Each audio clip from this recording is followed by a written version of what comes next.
Welcome to શ્રુજવીસ kitchen. આજે આપણે બનાવવાના છીએ વેજ બિરયાની, એ પણ પોટલીમાં.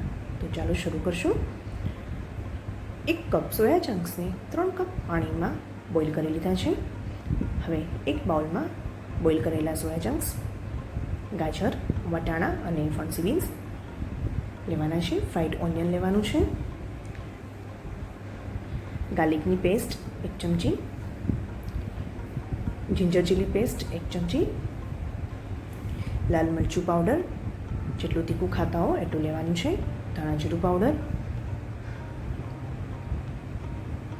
બિરયાની મસાલા જેટલું તીખું ખાતા હોઈએ એટલું એડ કરવાનું છે. અડધી ચમચી હળદર અને મીઠું સ્વાદ અનુસાર લેવાનું છે. હાફ કપ દહીં લઈ અને બધી વસ્તુને થોડી વાર માટે મેરિનેટ કરવા રાખી દઈશું. હવે એક પેનમાં તેલ લેવાનું છે. તેલ ગરમ થાય એટલે એમાં ચોપ્ડ ઓનિયન નાખવાની અને એને સાતળવાના છે.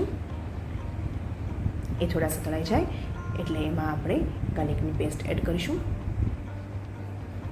એ સતળાય એટલે એમાં એક મીડિયમ સાઇઝના ટમેટાને ચોપ્ડ કરીને લીધા છે, એને પણ આપણે સોતે કરી લઈશું. આ બધાને તેલ છૂટું પડે ત્યાં લગી 2 મિનિટ માટે સોતે કરવાના છે. તો હવે આપણે એને ઢાંકી અને કૂક થવા દઈશું. તેલ છૂટું પડી ગયું છે. 1 ચમચી લાલ મરચું એડ કર્યું છે, કાશ્મીરી મરચું લીધું છે જેથી એનો કલર સરસ આવે. હવે મેરિનેટ કરેલા સોયા ચંક્સ અને વેજીટેબલ્સને એડ કરી દઈશું. એક્સ્ટ્રા પાણી નાખવાની જરૂર નથી, દહીં અને ટમેટાનું પાણી એમાં છૂટશે એટલા માટે. હવે આપણે એને ઢાંકી અને કૂક થવા દઈશું.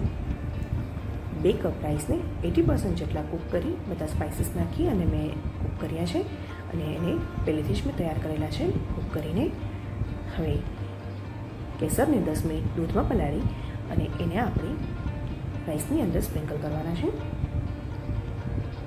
ત્યારબાદ હાફ કપ મેંદો અને 1 કપ ઘઉંના લોટનો ડો બનાવી અને મેં પહેલેથી જ તૈયાર કરીને રાખેલું છે. હવે આપણા સોયા ચંક્સ રેડી છે. તો રેડી કરીએ આપણે પોટલી. ફ્રેન્ડ્સ, મારી નવી રેસિપીસને જોવા માટે મારી ચેનલને સબસ્ક્રાઈબ કરો, લાઈક કરો અને શેર કરો. તો હવે આપણે તૈયાર કરેલા ડોમાંથી આ રીતે મોટી રોટી બનાવી લેવાની છે. બહુ જાડી પણ નહીં અને બહુ પાતળી પણ નથી રાખવાની. હવે એક નોનસ્ટિક પેનને ઘીથી ગ્રીસ કરી અને પછી મોટી રોટી બનાવી છે એને એમાં આ રીતે આપણે પાથરી લેવાની છે. હવે ફ્રાઈડ ઓનિયન્સ સ્પ્રિંકલ કરવાના છે. ચોપ્ડ કોથમીર અને ચોપ્ડ ફુદીનાના પત્તા એડ કરવાના છે. અને પહેલું લેયર આપણે રાઈસનું કરવાનું છે.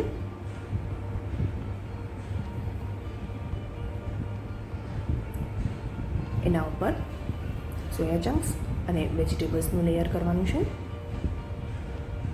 ફરીવાર આપણે ચોપ્ડ કોથમીર અને ચોપ્ડ ફુદીનાના પાન એડ કરશું. ફરી આપણે રાઈસનું લેયર કરવાનું છે. એના પર ફ્રાઈડ ઓનિયન્સ, કોથમીર અને ફુદીનાને એડ કરવાનું છે. અને હવે આપણે આને પોટલી બંધ કરી દઈશું.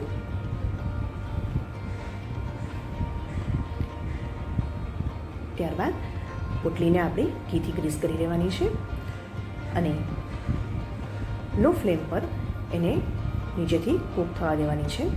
પોટલી હલે છે એટલે નીચેથી કૂક થઈ ગઈ છે. હવે આપણે એને નોનસ્ટિક પેન ઉપર રાખી અને એને ફ્લિપ કરી અને ઉપરની બાજુ પણ કૂક કરી લેવાની છે. તો આ રેડી છે આપણી પોટલી બિરયાની. ટેસ્ટમાં બહુ સરસ લાગે છે. એને આપણે દહીં અને લીલી ચટણી સાથે સર્વ કર્યા છે. Thank you for watching.